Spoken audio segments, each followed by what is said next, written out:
I thought maybe you got pulled over. There was a lot of state troopers on the road today. Wait.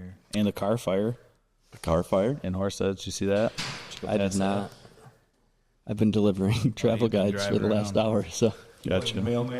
Mailman, yep. What? Delivery person. Delivery boy. Yeah. Multifaceted. Yeah. You have to be in this business. It's like you're doing that tomorrow. I am doing it tomorrow. Okay.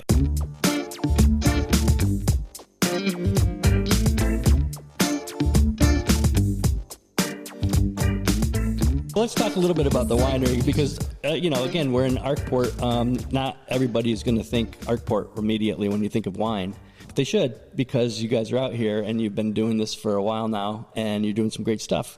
I always feel like I'm sharing a secret when I talk about you to people because they're like, really? I didn't realize there's a winery out there.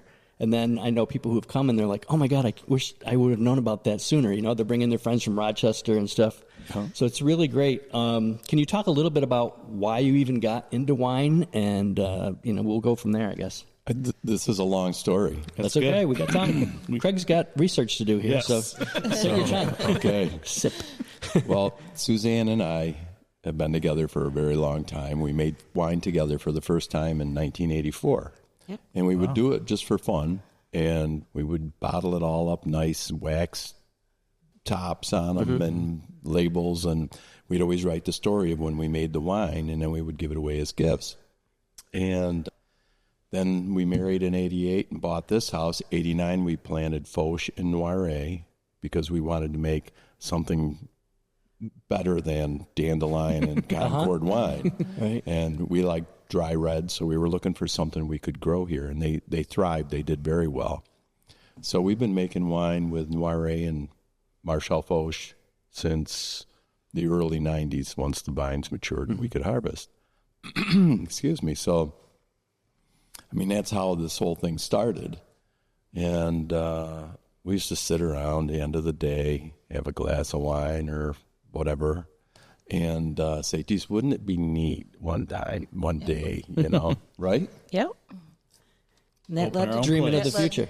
That led to drawings and, winemaking as a hobby. We were going to all kinds of symposiums and classes and through the wine group up in Rochester. Oh, the American Wine Society. Oh, okay. So we took a lot of training and just kept trying to get better at it. So. Yeah, the Rochester chapter does classes twice a year, and it was winemakers from the Finger Lakes. And so we were learning a lot, and it was overwhelming. I just remember looking at Suzanne and saying, I'm never going to be able to do that. And it was a test. It was a simple test that I do now, and it's like the easiest thing I have to do. Yeah. But at the time, it was overwhelming. Just getting the experience and trying it a few times, right? Yeah. And you do a good job. Oh, thank you. Thank you. So when he was getting ready to retire from the DOT, we started doing the drawings and making plans and thought this would be a fun retirement gig. Yeah. There you go. More work after She said that with a little, what were we thinking? Well, what we didn't realize is it's a lot for two people. Yeah. Between vineyard. Our girls help a lot. They do. They're awesome. Likes to make wine with us and everything. But I don't know if you can see in this cupboard over here, these are wines that we had given away way back when, and people said, I still have a bottle of that. Would you like to have it back? So we put them on display. So they never drank it? Well, they drank some. We gave away a lot of wine. Okay. But there's the oldest one's from 1988. That's awesome. Yeah. That's very cool. You got your own library, basically. Yeah. That's cool. That's not regifting. It's actually that they were collecting Sharing, it. Right. Yeah. And they were willing to share. Yep. Yeah. Yeah, we can pop a couple corks later and try those. I don't want You can. Well, it's interesting because wine, most of us, I think we just think of the end result. But as you mentioned, there's a lot to it. Can you talk a little bit about the process and all the things that actually go into that bottle that you just pop, for our pleasure? Sure, I can talk and talk and talk. Yeah, that's what we're here for. So it starts right on the vine, honestly. And I always loved that term, growing wine. And so when you're growing your grapes, you're looking for characteristics that you would like to see in the bottle at the end. And so at harvest time, you're looking at the numbers, what the acidity is, I always call it bricks, but this the sugar content of the grapes. And you try to find that optimal time when you pick to get like the very best that you could out of that grape. That's where it begins. Right. Peter Bell, I always have to refer to Peter Bell, very scientific guy, winemaker for Fox Run, retired now. But he says, I'm a scientist, but making wine is 90% art. Yes. Suzanne has a great palate and a great nose. She smells things, tastes things, and she kind of drives us through the process as to where our final product ends up. So I do like the grunt work, a lot of that in the cellar, keep track of the numbers and what we need, and she does the finesse on top at the end. Her and Evelyn, actually, our youngest daughter. It's a great collaboration then. Oh, yeah. All the wines, there's no wine maker. It's all done by committee, really. Yeah. And so it gives us a little bit of a little broader perspective on what we're going to put in the bottle, so. And I'm tasting a new one today with a new twist to it. Can you tell me what it's not a new one. No, it's new to me. Yeah. New to so me. It's a Spree. It's an Elmer Swenson variety. Elmer Swenson, he was a prolific grape breeder, developer. I don't know what the term is exactly, but he's developed multiple varieties of grapes that are still commonplace today. And so I said, geez, we got to grow an Elmer Swenson variety. So we put this in, and we weren't sure what to do with it exactly. And we enjoyed it. It was sort of Riesling-esque. Before we were growing Riesling and stuff, we would have this, and Riesling drinkers would gravitate to this. So I have a brother that lives out by Seattle, and he says, have you tried this other wine? It's a Chilean wine. He says everybody in Seattle's drinking it, and they drink it with a lime wedge. This is probably, 15 years ago? Yeah, at least. So I was like, no, it's like a lime wedge. Why would you put a lime wedge in wine, So he comes out to visit. We have to try this wine, and it's like, that's good. Suzanne looks at me, and she says, I bet you that would go really well with the Esprit. And... Bingo. Bingo. Bingo. And it is an award-winning wine without the lime. Yeah. So with the lime, it really picks it up a notch. Yeah. Brings out the other characteristics. We didn't get to give them a lime when we put it in the contest, so they didn't get to try it that way. Yeah. But you still won an award, you said. Yeah. Yep, won a medal for it. And you have several awards that you've won over the years for your wine. Yep. We have. Some every year. Yeah, we put wine in. We primarily, because we don't ship, so that's one of the kind of the novelties of our business here is the only place you can get our wines is here. Right. And so we don't wholesale or anything like that. We don't ship just because it's cost prohibitive for the quantities that we produce. And so to have your wines judged, you have to ship them here, ship them there. But there's 2 contests in New York, both judged in Rochester. One is the Great American International Wine Competition. The other one is the Finger Lakes International Wine Competition. The Finger Lakes supports Camp Good Days. It's a really great cause. Over 3,300 wines from 16 countries. It's not a small competition. And the Great American, the proceeds go towards research and development, which is also a good cause, and we support that. And that one they're in around 2,500 wines, I think, from 12 countries. So it's nice to participate in those for the right reasons, and it's nice to participate in those to see how you stack up against, some of the more well-known wineries, not just in this area, but throughout the United States and throughout the world. So when you medal in something like that, you feel pretty good about it. Absolutely. We got our first gold with Noire. Oh, really? Yeah. That's awesome. That sold out real fast. Yeah, it did. Yeah. We didn't have that much, so. Yeah. Well, it is a very small scale boutique winery. Yep. And I think one of the neat things you were talking about originally, how you started making something that you were passionate about doing and sharing it with your friends. And every time I've been here, that's the vibe you get when you come here. You feel like you're one of those friends when you come in here, no matter who you are, even if you've never been here before. I know, Craig, I think you mentioned that last time we were here. Well, thank you. We hear that quite often, even with the musicians that come through. They say it's like playing at somebody's clubhouse instead of at a formal place of business. So it's what we wanted. Yeah. How you go about brand. that. It's not like we're trying to manipulate, the environment. It's just, it's what we want for this place. Well, it comes out in your guys' personalities. Yeah, so you're easy to talk to and friendly, and that goes a long way. Yeah, very authentic. So. Yeah. Well, that's, I've always felt fortunate. You look at these bigger wineries, and they're wonderful. They make great wines. Yeah, the Finger Lakes is such a great place to visit. I love it, But they're so big and so busy, they can't.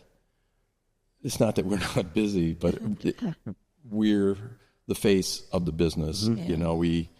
It's us or one of our daughters or both of our daughters, and they're all very much involved in the business.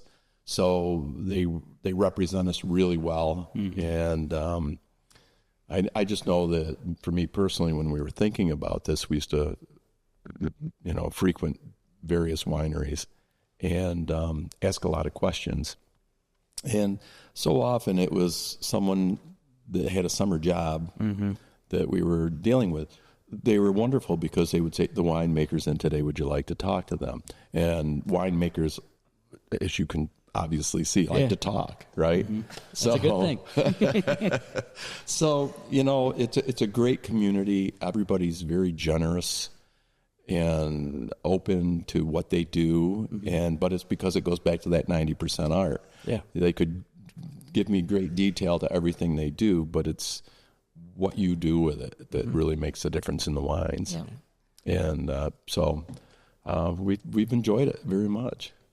It's just a little busier than I thought for a retirement. Gig. Yeah. Well, and your winery is really cool too because you guys have live music. You can go out and stroll through the vineyard, and then I saw a barrel over there that's got signatures all over it. You guys have comedians here. Is that correct? Monthly. Yeah. Last Saturday of the month. Yeah. It's been fun. And they come from all over the country. We've had them. We had 3 guys show up one night, and we have women and men alike. And but three men pulled in one night. One from San Diego, 2 from Austin, Texas. They were 3,000 miles into their tour they were on. They took a month off from work, and they went on this tour. Oh, cool. And they had 1,700 miles to go. Wow. Yeah, but they were funny. And it's neat to get the vibe from other parts of the country and what's funny there. And it's also really funny to watch them come up out of New York. And they sit here and they look and they see cows and horses and they're going. We see them. They're immediately writing down selfies with cows. It's funny. Creating some jokes on the spot. Oh yeah. We had a man here a week and a half ago for the May performance. Okay. I watched him online and I could see a lot of what his performance was. He got here and he spent the whole time out on the deck. He was getting demographics of the area. He came in and I swear he wrote a whole new routine just for the show, and he was hilarious. Oh, that's nice. And we had a lot of people comment that this was like one of the funniest shows they've been to. Yeah. So made a connection with it, right? With the area. Yeah.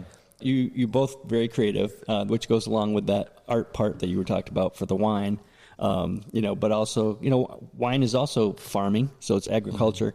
I thought I was being brave this year and planted some, flowers and stuff like that. And, the other day, it's been like 80s. The other day it was like 30 something. So I'm like covering everything up. I'm like, I can't imagine having a vineyard though. I mean, I can't imagine you've got to be watching everything to kind of keep track and just go, boy, I hope it doesn't get too bad. There just comes a point, though, where you give it up to God. You say, okay, it's going to be what it's going to be. Right. And you hope for the best. Last year was a mess, yeah. Yeah, last year was tough when we got stung bad. And so did the Finger Lakes. And but there was some good quality produce that came out, so we got Just what had to we go needed. farther away. Right. Yeah. We didn't get greedy. We just said, this is what we absolutely have to have. So we just took enough, Yeah. to get us through another year. And, what do they say? Make hay while the sun shines. So we've got a lot of tanks and we have a lot of wine. So we didn't have to, try to compete. Right. There's a lot of wineries that needed grapes. So we just took what we absolutely had to have, So I have a question about that. If a vine freezes, do you have to replant, or does it just grow back the next year? Well, they mostly grow back the next year. If it got cold enough, more delicate varieties, like the European varieties and everything, that could destroy them. Okay. Some of the, like I have a Marquette and a La Crescent, they were both developed at the University of Minnesota. They say they can withstand 35 below. So if it ever gets to where they're gone, Then we're in trouble. There's no wine. Ice wine, but it's not the way you want it. It's ice cube wine. But our elevation, we're like 1,450 feet. The Finger Lakes on the lake elevations vary from like 700 to 600 throughout the Finger Lakes. So you can see they've got a lower elevation, generally a little longer growing season. And, so we have to be thoughtful about what we try to grow, more early ripening varieties, things like that. But we've been very fortunate. I don't want to call it dumb luck, but almost, on the varieties we've selected that do make really wonderful wines. So, Can you talk a little bit about that? Sure. Yeah, I mean, because you have some different style wines that you don't find in every place around here. You have some hybrids. You mentioned the Marshall Foch, and can you talk a little bit about some of those styles and kind of your philosophy behind those? Well, style-wise, we're pretty traditional in our styles. Like we do with our Marshall Foch, which is a French-American hybrid, and it was developed like in the late 1800s due to, it was called root phylloxera or the root louse, and it was destroying vineyards in Europe. So a French botanist started to play with American varieties which weren't affected by that with French varieties and developed French-American hybrids, which turned out to also be very cold hardy. And so it provided an opportunity for Americans to move towards better wine quality grapes, and they still are popular today. And so it was one that was suggested to us, and like I say, we planted them in '89. We've made wine with them ever since, and we feel like we make a nice Foch, but we also do it as a blush. And there's a story behind that, but I don't know how far you want to go with all these stories. But we do it as a blush wine. Mm-hmm.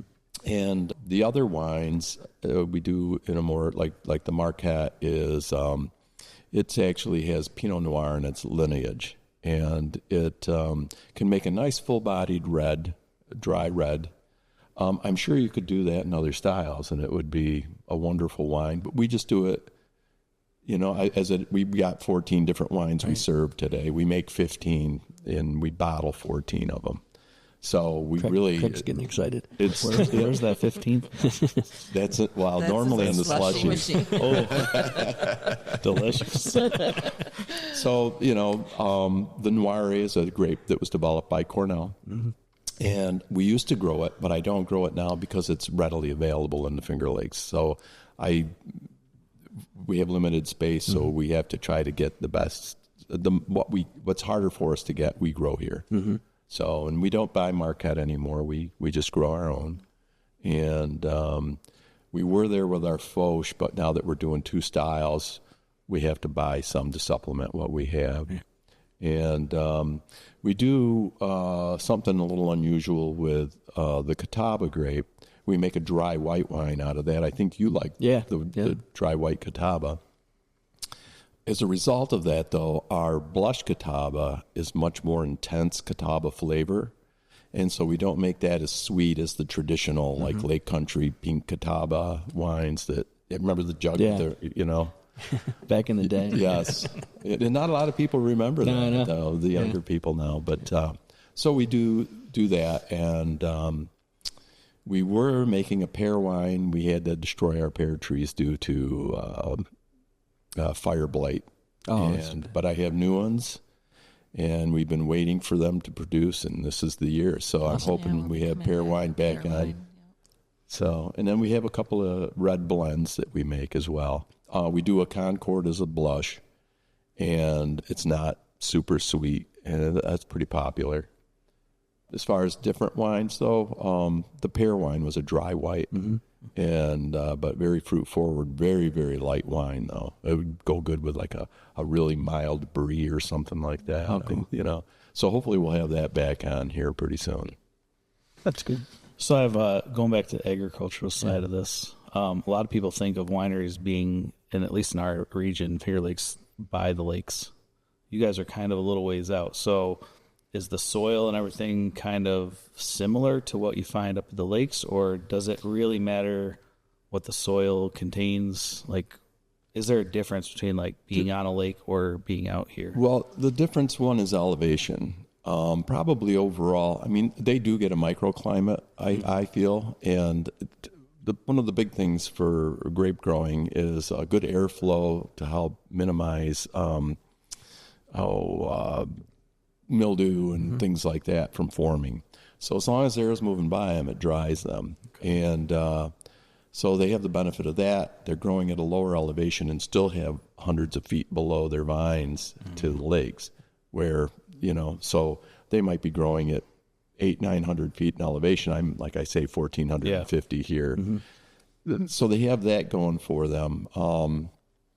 Pretty consistent weather patterns, but it seems like the Branchport area has been getting slammed a lot with a lot of rain and stuff for the last few years. So hopefully they'll get through that this year without any problems.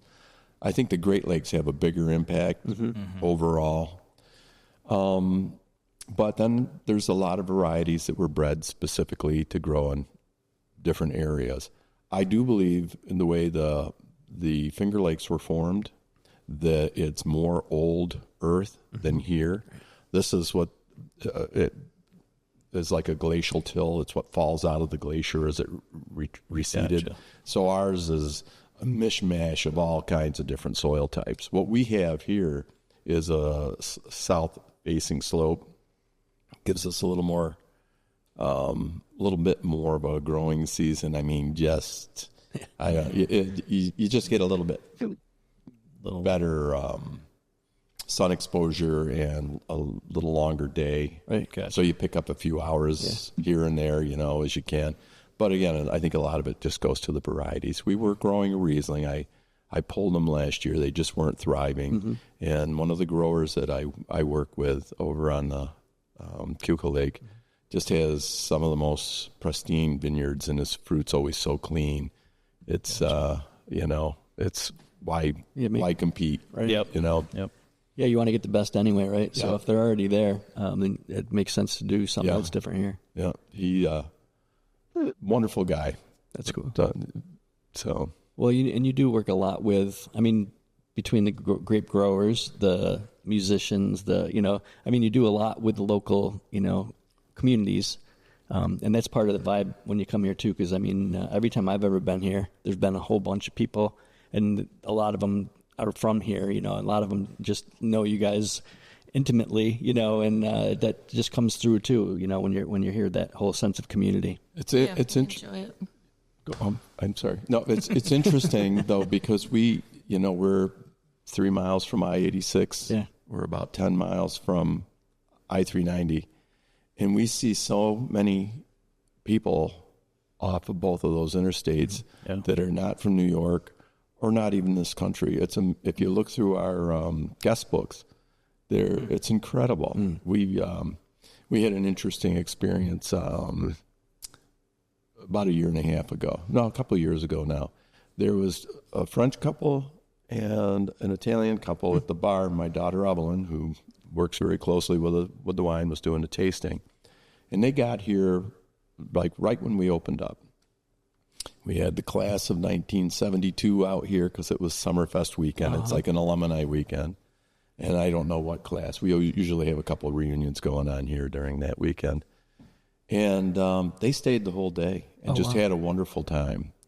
And then my daughter that did the tasting, she was telling them about what's going on downtown and everything. So we cut her loose. She went downtown. There they were getting dinner. They spent an entire day in Arkport. Yeah. You know? Right. Who would have thought? The population is 774, and for the day. You know, there's so many Yeah. situations like that and synchronicities where people meet here for the first time and then they come here and they're friends forever. Yeah. And it's just neat to be a part of that. Whoops. Oh, who was that one? Yeah.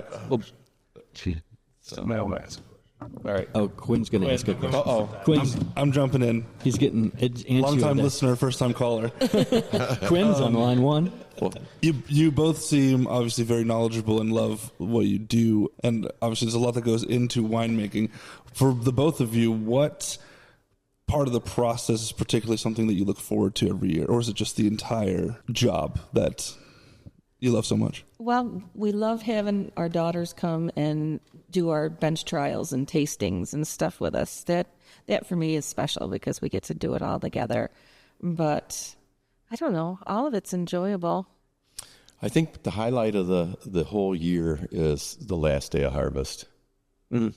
And you got another one under your belt. Yeah. Right. And you Exhale, finally. and usually the foliage is beautiful, Right. and you just take a minute and you just breathe it in. It's like we got it through another harvest, you know? Yeah. But another fun time is, like you say, with our daughters, is we'll go through and we'll sample out of all the tanks. And you taste it, and everybody writes their notes, and we compare our notes. And then we log them for future use. So, you know, we have about 28 tanks, so it takes a little while, and you taste a lot of wine. You're in, He's right? volunteering. Did you see his hand start to go up? You know, and I was thinking that. He's like, me. the beginning of harvest is always fun too. I think, you know, and we have We have volunteers that come help us. So That's cool. And they love the bottle, they love the harvest, and we always try to make it a festive time. Yeah. That's cool. And I wish Cheryl was here to tell you about her quality control methods. Yeah. A lot like Craig's. You know, I'm not quite sure about this one. I need to let it blip. Yeah, right. Got to taste it again.